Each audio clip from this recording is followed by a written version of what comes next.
सखी बारा हरज करेला जब जब धरी हमर मरद कमर दर्द करेला जब जब धरी हमर मरद कमर दर्द करेला। डीजे विकास मटियार कला सीतामढ़ी। साझे हुआ के बंद कर देवेले कीली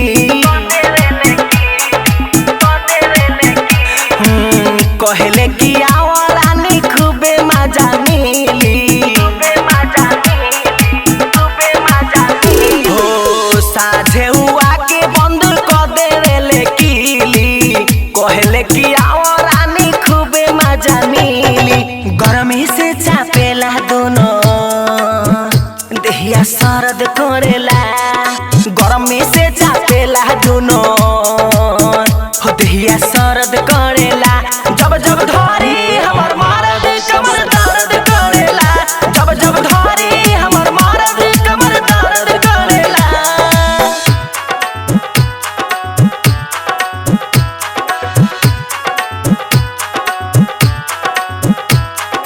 डीजे विकास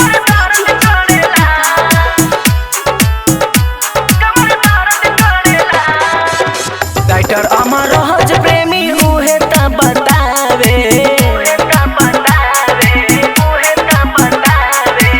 विजय सुभाष हमके इल्म सिखावे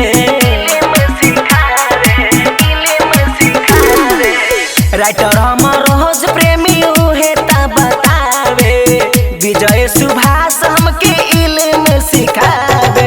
सोहेला लबेला करेला खेला बात फरज करेला सोहेला लबेला करेला खेला बात फरज करेला जब जब धरी हमर मरद कमर दर्द करेला जब जब धरी हमर मरद कमर दर्द करेला।